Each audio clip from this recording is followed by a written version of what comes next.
बर' हारिनि थाखाय मोनसे बाखनायजाथाव एबा गोजोनथाव खौरां।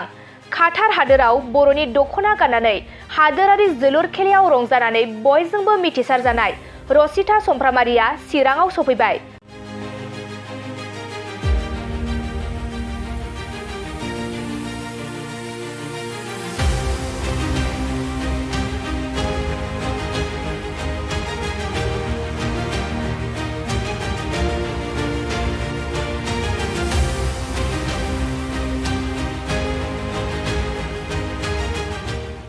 बिटिआर चिरांनि थागिबि रसिता समफ्रामारिया गावनि हादोरनि अनगायैबो गुबुन हादोर काटारबादि हादोराव गावनि हारिनि सिनायथि दखना गाननानै सिनायथि मोनखांनायनि उनाव रसिता समफ्रामारिया बड'लेण्ड बुब्लि खौरांनि गेजेरजों फोरमायदों दि गुबुन हारिफोरनि रुजुनायाव बर'नि गाननाय जोमनाया बयनिख्रुइ साबसिन।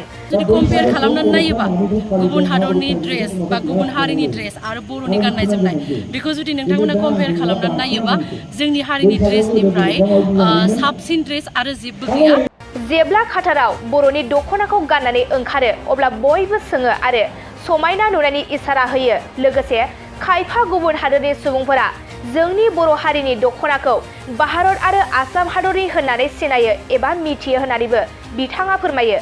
आरो जायफोर गुबुन रायजो एबा गुबुन हादराव थांनानै गावनि राव गाननाय जोमनाय सोलायनानै थायो बैसोरनि सायावबो गोख्रों बाथ्रा बुंथिदों बिथां रसिता समफ्रामारिया। गिबियावनो बड'लेण्ड बुब्लि नोंथांमोनखौ बयखौबो बरायबाय आरो हापि रंजालि बैसागु टु एभ्रिवान। ओमफ्राय नोंथांमोनाथ' मिथिखायो आंनि मुङा रसिता समफ्रामारि, स' आङो चिरां डिस्ट्रिक्टनिनो। ओमफ्राय नोंथाङा जि कुइसनखौ खालामदों स' बिनि फिननायानो जाबाय फार्स्ट अफ अल आइ लाभ माइ ड्रेस। आं आंनि गावनि ट्रेडिसनेलनि ड्रेसखौ मोजां मोनो। जुदि नोंथांमोना जुदि कम्पेयार खालामनानै नायोबा गुबुन हादरनि ड्रेस बा गुबुन हारिनि ड्रेस आरो बर'नि गाननाय जोमनाय बेखौ जुदि नोंथांमोना कम्पेयार खालामनानै नायोबा जोंनि हारिनि ड्रेसनिफ्राय साबसिन ड्रेस आरो जेबो गैया।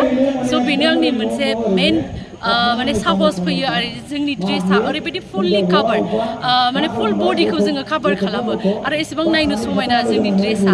स' आं बेनि थाखायनो जोंनि ड्रेसखौ जेब्लायबो केरि खालामो जिखुनु कान्ट्रियाव थाङा मानो। आं फार्स्ट अफ अल आं बिराद मोजां मोनो जोंनि हारिनि ड्रेसखौ। ओमफ्राय जोङो माने बर'फ्रा माखासे जायगायावल' दङ, दासो लासै लासै गोसारगासिनो। स' जोंनि हारिनि जिनिखि ट्रेडिसनेल दखना ड्रेस स' बेखौ आङो माने गुबुन हादरावबो माने फोरमायनो माने खोन्थानो सानो आरो जे जोङो मोनसे जायगायाव आसाम होननाय इण्डियानि मोनसे आसाम होननाय स्टेटआव जोंहाबो मोनसे बिटिआर होननाय जायगा दं। बेयाव जोंनि राव हारिमु, जोंनि अन ड्रेस, अन भाषा, जोंनि अन स्कुल, जोंनि गासिबो कालचार दङ। स' बेखौ आङो माने गुबुन हादरावबो माने फोरमायनो थाखाय बिराद मोजां मोनो। गोबां मानसिफ्रा फरेनारफ्रा आंखौ लोगो मोनबा सोङो मा ड्रेस बियो होननानै।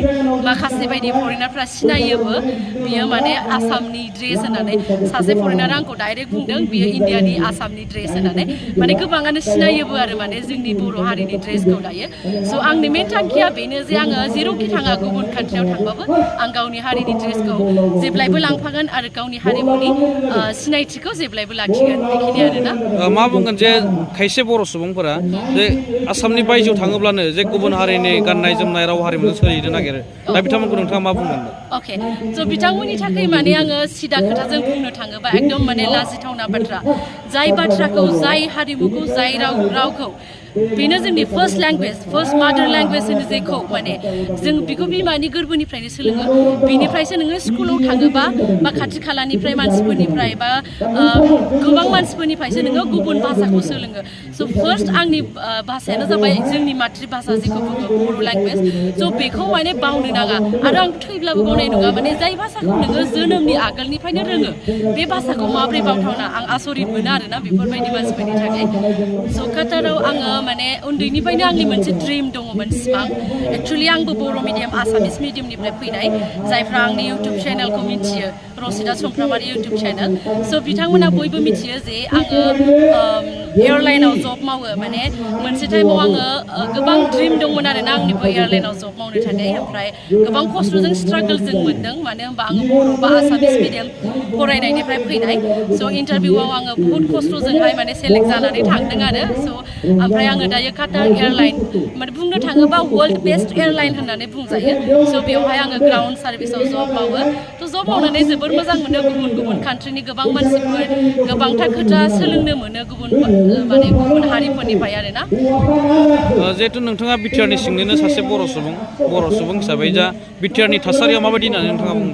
अके स' आं जुदि कम्पेयार खालामो आङो गुबुन कान्ट्रिखौ बुंनो थांलिया जुदि इण्डियानि माखासे स्टेट गुबुन जायगानि स्टेटफोरखौ जुदि आं साननानै नायोब्ला स' जोंनि माने जोंनि हारिनि मानसिफ्रा माने गोबां सोलोंनांगौ बा चेन्ज खालामनांगौ दङ माने मेन्टेलिटिखौ आरोना स' जोंनि मानसिफोरनि साननाया एसेबां थौले आरो एसेबां गाहाय स' माने ओरैबायदि माने चेन्ज जानांगौ दङ मानो होनबा गुबुन हादरनि मानसिफ्रा गुबुन जाथिफोरा ना गुबुन हारिनि मानसिफ्रा उन्दैनिफ्रायनो बिमा बिफाया थुलुंगा होयो माने फरायनाय समावनो थुलुंगा होयो जे नोङो सासे मानसि गिदिर जानांगोन जब मावनांगोन आं बुङाखैदि बर'नि गेजेरावहाय माने बेबायदि गैया होननानै दङ गोबां नाथाय स्पेसियेलि जोंनि चिरां डिस्ट्रिक्ट सा ओनसोलाव बिदि नुनो मोनोदि जोंनि माखासे गथ'फ्रा माने फरायनायाव आधा फरायनानै गारनाय आरो उन्दै बैसोआव हाबा जानाय बेफोरबायदि गोबां नुनो मोनो स' बेफोरबायदिया माने चेन्ज जानांगौ स' बेखौ बोरै चेन्ज लाबोगोन बिनि मेन गुदि थांखियानो जाबाय सोलोंथाइनि अनगा मानसिया माब्लाबाबो सोलायनो हानाय नङा आरोना मानसिनि मेन्टेलिटिखौ दायोथ' माने गोबां जोंनि लाइमोन सेंग्रा जोहोलाव सिख्लाफ्रा दासिमबो गोदोसोना दं गामि ओनसोलाव थ' बिनि थाखाय माने माखासे माने इनस्टिटिउट आरो खुलिना होयोबा मोजां जागोन आरोना जेरै माने माखासे मानसिफ्रा प्राइभेट इनस्टिटिउट खुलियो जायखौ माने गोबां लाइमोन सेंग्रा सिख्लाफोरा माने एयारलाइनाव जब मावनो सानोबा नोंथांमोनाथ' बयबो मिथियो जे इनस्टिटिउट होननाय लगे लगेनो गोबां खरसनि फैसा थाङो आरोना थ' बेखौ जुदि बिटिआर गभर्नमेन्टआ बेफोरबायदि प्राइभेट इनस्टिटिउट बेफोरखौ जुदि बिथांमोना आखायाव लायोबा माखासे माने जायफ्रा एसे माने मा होनो मिडिल क्लासनि मानसिफोर स' बिथांमोनाबो माने थांनानै कर्सफोरखौ लाहैनो हागोन जुदि बेफोरबायदि प्राइभेट इनस्टिटिउटफोरखौ जुदि बिटिआर गभर्नमेन्टआ जुदि आखायाव लायोबा जुदि गभर्नमेन्टनि जायोबा ना नोंथांमोना गावबा गावनि गथ'खौ सासे राफोद गेलेगिरि खालामनो गोसो दं नामा? रायजोआरि हादरारि हादर गेजेर थाखोसिम गेलेगिरि खालामनो गोसो दंब्ला नोंथाङा गोबाव दा खालामसै सासे राफोद रोंखा-राखा गेलेगिरि खालामनो थाखाय नोंथाङा जानजि खाफ्रादो आरो मुं थिसनहैदो।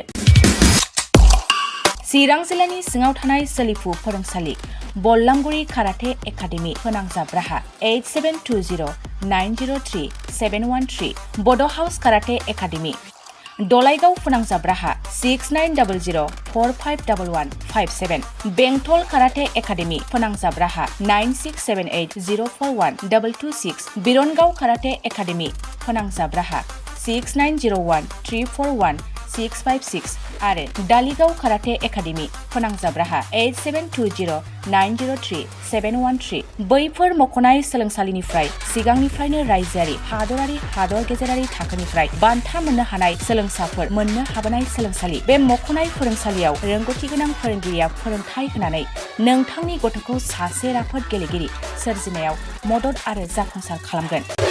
अब्ला मानोथो गोबाव खालामनो थाबैनो मुं थिसनहैदो।